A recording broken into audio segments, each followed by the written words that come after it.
Bonjour à toutes et à tous. On va parler aujourd'hui de la zone de confort et de la meilleure chose à faire pour progresser, à savoir quitter cette zone de confort, ou plutôt, plus précisément, l'élargir, l'étendre.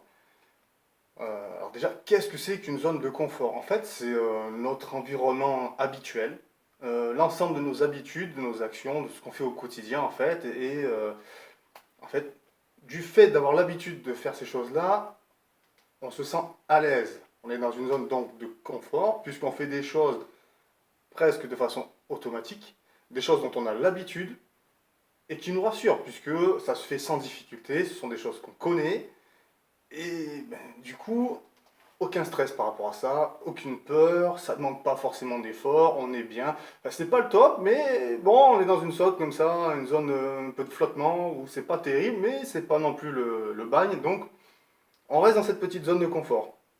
Sauf que pour progresser, dans tous les domaines qui soient, il faut sortir de cette zone. Il faut l'élargir. Et le meilleur moyen d'y arriver, c'est de le faire de toute façon de façon progressive, petit à petit.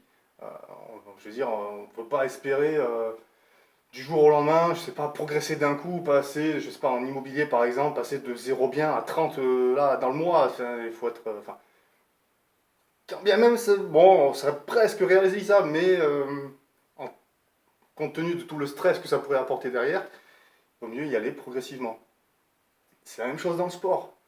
Euh, je prends un exemple tout simple.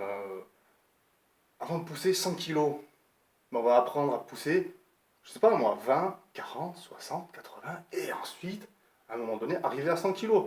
Si tu pars, même en ayant l'habitude, tu pars à froid, tu te lèves le matin, tu te mets sous une barre à 100 kilos, même si tu as l'habitude de le soulever, bam, direct, tu te claques.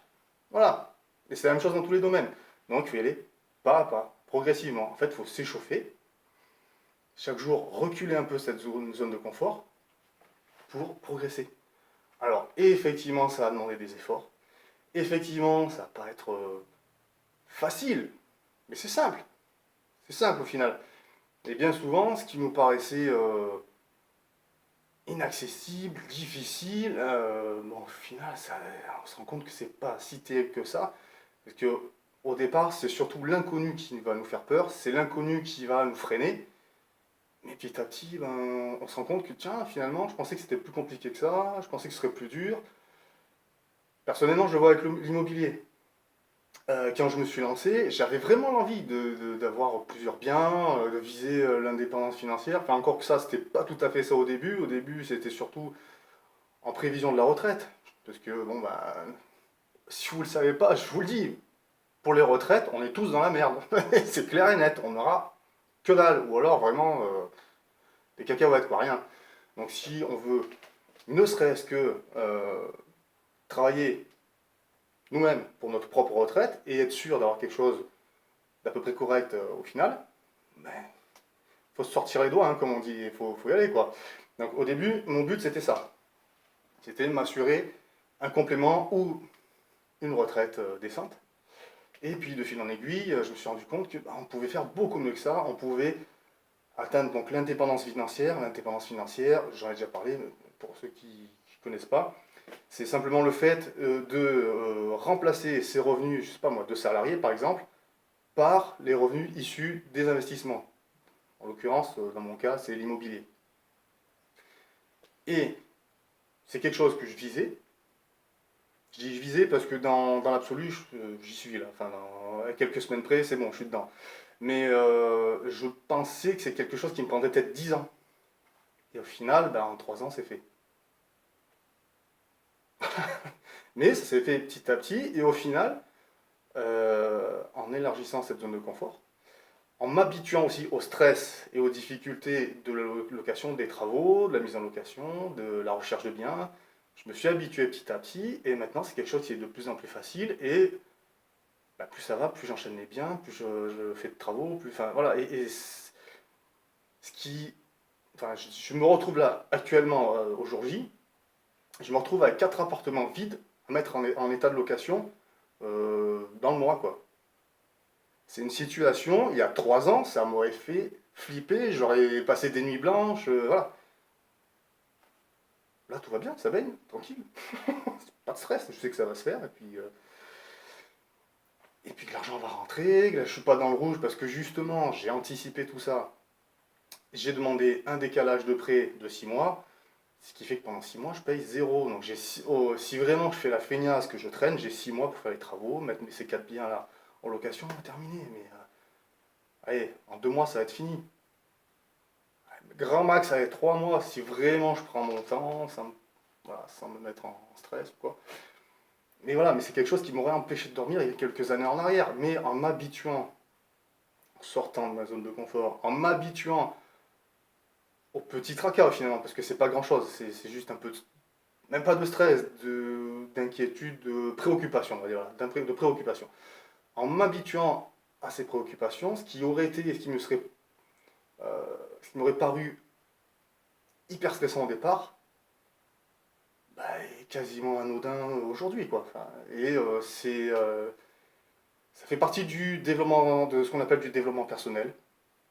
Il y a plein de bouquins là-dessus. Moi, je suis un grand fan. Voilà, il y a quelques personnes qui font un travail formidable là-dessus. Et pour moi, c'est même la base avant d'entreprendre quoi que ce soit. Parce que en immobilier ou autre, que ce soit la bourse, si tu as beau avoir toutes les connaissances techniques, les montages, les impôts, enfin, connaître la fiscalité sur le bout des doigts, si là-dedans, t'es pas assez solide, ça va planter. Ça va planter parce qu'à un moment donné, tu auras trop de stress, tu vas exploser. Voilà. C'est pour ça qu'il vaut mieux. Je parle un peu, c'est un peu comme la mécanique, hein, de rééquilibrage intérieur, voilà. Parce qu'on a tout le monde, tout le monde. On a tous plus ou moins des équilibres entre nous, des peurs, du stress, des angoisses. Et si on ne travaille pas là-dessus au départ, bah, ce petit déséquilibre de départ va se retrouver dans tout ce qu'on va faire. Donc tout ce qu'on va faire, à plus ou moins grande échelle, va avoir ce déséquilibre. Parce que le reflet, ce qui est à l'extérieur, ce qui nous entoure, est le reflet de ce qu'il y a à l'intérieur.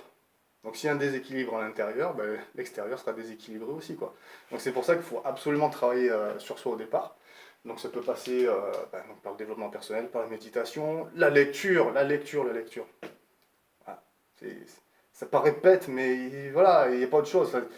C'est pas sorcier. La lecture, côtoyer des gens intéressants, euh, qui ont des résultats, pas des blablabla, voilà, les gens qui cartonnent, qui font, qui agissent, qui réussissent.